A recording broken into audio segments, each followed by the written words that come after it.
Welcome to Epic Recovery, where we embark on the transformative journey of self-discovery and personal growth. Join us as we unlock the secrets to genuine recovery, embracing our infinite possibilities, and forging an extraordinary life filled with purpose and profound meaning. Epic Recovery starts now. Well, hello, Epic people. Thank you for joining me today. Today is a turning point day. I've been doing this Epic Recovery podcast and YouTube channel video for a couple of, probably 6 months now. There's going to be some transition. And I wanted to let you know about that because I still want to be able to be of service to you in your recovery journey, no matter what you're in recovery from. Because this show has become really special to me. I love doing it. I love talking about recovery. When I go to meetings, I talk about, doing this podcast and people are like, oh, wow, that's so cool. I want to check it out. So if you met me at a meeting and you're saying that, cool. Thank you for tuning in. But actually today is going to be my last Epic Recovery YouTube channel show and podcast. I've been talking about being in a transition state for a while, but there's another transition happening, and I'm not talking about it yet, but there are a lot of really exciting things going on, and I'm still going to be addressing this topic, but in a little bit different way, in a different place. So if you want to know more about that and what I'm going to be doing, my suggestion is to shoot me an email, randy@randyhaveson.com. I think in the notes for the show and for the podcast, you're going to be able to get that if you didn't write it down now. So once we release the new information, happy to let you know. As always, if you have any questions about your recovery and different things that I've talked about and how that can relate to your specific situation, I'm very happy to help out and be of service as I can. So feel free to reach out. So today, I want to talk about transition because life happens. And part of the recovery process, not just being sober, because I've noticed people who are just sober, when change happens, they still tend to freak out and they don't know what to do with it. And they start to get into this anxiety state. But one of the things that I have found being in recovery is that I accept the fact that life is going to change. Things are going to change and happen all the time. And my part in it is to go with the flow, not fight the current. When I fight the current, all I do is get tired and I end up where the current's going to take me anyway. So it's about going with the flow, keeping yourself safe, keeping yourself sober, of course, and doing the things necessary to take care of yourself during those times. Right now, my self-care is one of my top priorities. It includes journaling. It includes meditation. Today, I prayed, I meditated, I journaled, I talked to friends. I'm doing pretty much anything that I can do to do self-care, because the energy ball that when we wake up in the morning, hopefully you have this beach ball sized energy ball. You've slept well, you've fed yourself well the day before. You've dealt with your stress, you've checked in physically, mentally, emotionally, spiritually. But I know some people wake up with a really small energy ball, like the size of a ping pong ball. And a lot of people who are sober, our energy balls were teeny tiny marbles. Ping pong ball was a luxury. But as we get into recovery and we learn better self-care mechanisms, we can build that energy ball to the size of a beach ball. Huge. My energy ball sometimes is ginormous. And when I'm under a lot of stress and there's a lot going on, that drains the energy, takes the energy away. So my energy ball starts to get smaller. So what I need to do is do the things necessary to build my energy ball up. And that includes eating healthy foods, not gorging on junk food. and filling my body with a bunch of sugar, that's going to just make me feel worse. Today, I did not feel like going to the gym. And I went to the gym, did my work on the treadmill, and I did the best I could do. I meant to do 20 minutes. I didn't do 20 minutes, but something is better than nothing. Right? Right. And that helped my energy ball. It didn't do 20 minutes bigger. It did a little, but we do the best we can on a daily basis from moment to moment. We give ourselves grace, especially when we're going through stressful times.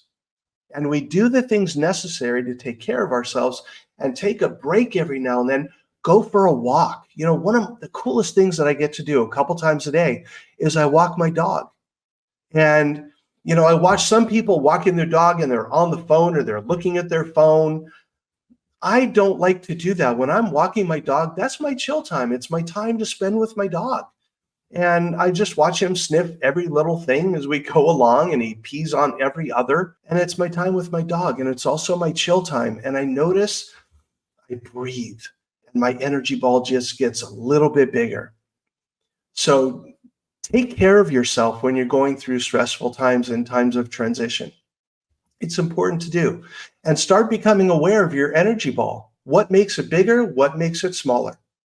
And some things you might do, you think, oh yeah, this is going to help my energy ball. And yeah, it's actually making it smaller. And another thing to be aware of are the energy vampires, because there are people out there that don't have energy of their own. So they look for yours. Those people who always complain about the same thing all the time. Every time you talk to them, oh my God, I can't believe this is still happening to me. And they do nothing to take care of it. And you give them suggestions and you attempt to help them out in any way that you can. Still, they do nothing. And they come to you, oh, can you just talk to me for a few minutes? This thing is so horrible. And you're like, geez, if it's so horrible, get it. People who are in unhealthy relationships. And yeah, sometimes they're really tough to get out of, but there are always solutions, always ways to do that. But it's scary and it's hard. Yes, but yes, you can do it. And when you're in recovery, you take the steps to take care of yourself because you're becoming your own best friend. You're treating yourself like you would treat your best friend. So if your best friend was in a bad relationship, you would help your friend get out of that bad relationship. But some people, oh, I can't believe what they're doing. And you're like, you've been in this relationship for 8 years and you're still complaining about the same things. And what they do, you end up talking to them and afterwards they're like, oh my God, I feel so much better. And you're like, oh, I'm so drained because they took your energy ball and just sucked it right out of you.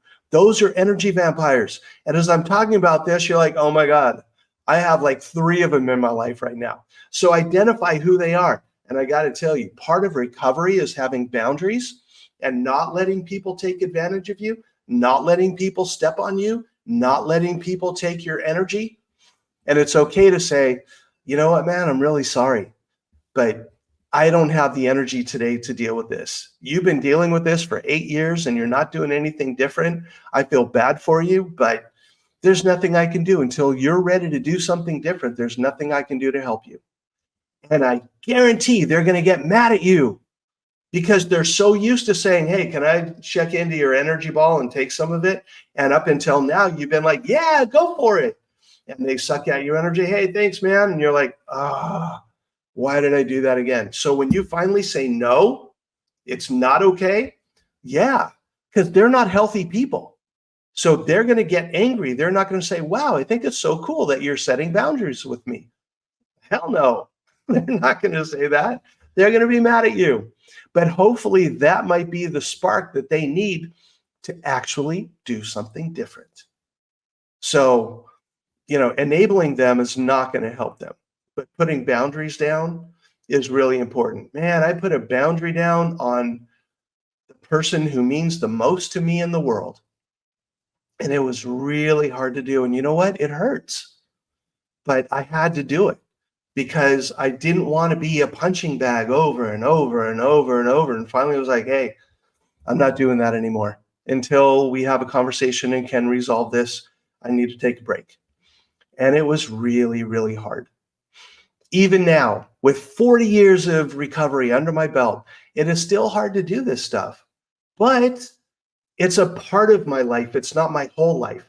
So I still went out and had fun this weekend and went to the aquarium and saw the blue angels fly and did all kinds of really cool stuff. So I don't, when things are going rough in my life, I don't just sit in my bedroom curled up in the fetal position and oh, why is this happening? It's like, no, I go out and I live my life. And I realize that just like the other things that I've dealt with in my life, this too shall pass. And I will find ways to walk through it. You just keep walking through it. You don't stop and sit down and go, oh my God, poor me. Poor me doesn't work. Feeling sorry for yourself does not work. Finding the courage and the energy to walk through it, that is what's going to get you through it.